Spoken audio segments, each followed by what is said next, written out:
atau paling tidak hasilnya dinilai masih jauh dari yang diharapkan.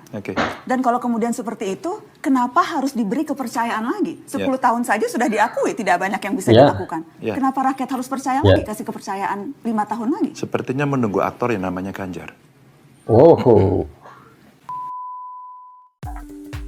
Assalamualaikum warahmatullahi wabarakatuh. Apa kabar pada teman-teman semua? Saya harapkan teman-teman semua baik-baik saja, sehat-sehat saja, dilancarkan urusannya, dilancarkan puasanya, dimudahkan segala urusannya teman-teman ya. Amin amin ya robbal alamin.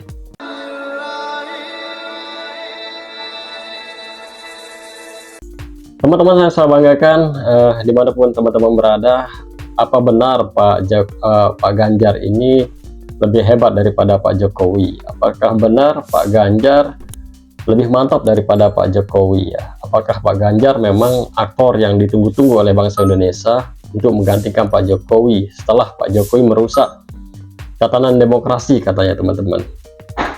Coba kita lihat.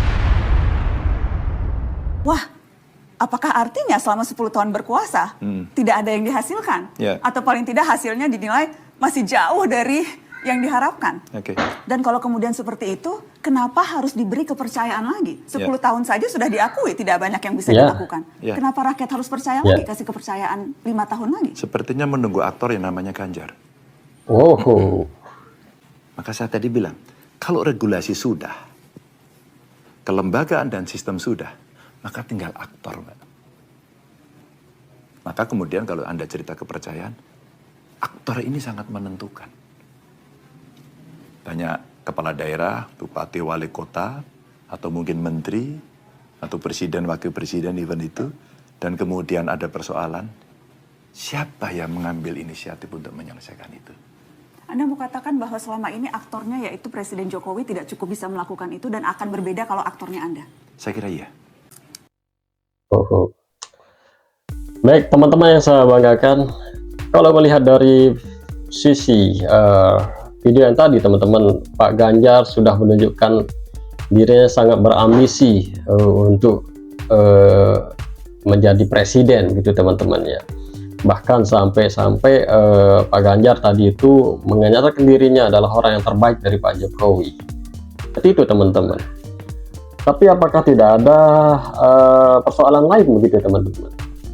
Ya, menurut berita-berita yang kita temukan sekarang ini, karena Pak Ganjar ini kan orang yang sudah punya rekam yang tidak baik ya, rekam jejak yang tidak baik ya. Kemarin-kemarin ini ada juga yang setelah isu yang 100 miliar itu, gratifikasi 100 miliar itu, dan ada juga transaksi politik tentang pencapresannya begitu teman-teman. Sehingga ini yang membuat Pak Ganjar ini adalah orang yang sangat berambisi sekali setelah Pak Anies menjadi presiden.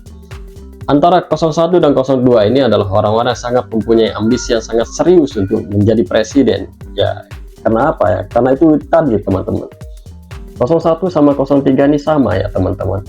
Yang di 01 Mas Anies, yang Tom Lembong itu juga kena ini ya. Setelah melihat bahwasanya dia sudah mengerti betul bahwa 01 ini adalah orang yang akan gagal masuk ke putaran kedua ataupun gagal cuma satu putaran begitu, makanya Tom Lembong ini sudah berancang-ancang untuk kabur ke negeri Paman Sam gitu teman-teman. Yang ini transaksi politik, ia harus membayar biaya kampanye ya minimal 50% harus kembali gitu. Misalnya kalau biayanya itu 100 miliar, berarti 50 miliar ke atas itu harus diselesaikan sama Pak Ganjar. Ini yang menjadi 03 ini mengajukan ataupun pengguliran hak angket itu. Tapi kita tahu sekarang yang segar-segar sekarang ini tentang hak angket itu sepertinya tidak akan terjadi teman-teman, karena perjalanannya, prosesnya juga yang panjang dan itu bakalan tidak akan terjadi. Seperti itu teman-teman ya. 01, 02 ini sebenarnya masih belum solid begitu. Kenapa? Karena ya kalau kita melihat sih, kalau yang sekarang ini terjadi dari 03 ini karena itu tekanan itu ya teman-teman, tekanan untuk mengembalikan biaya kampanye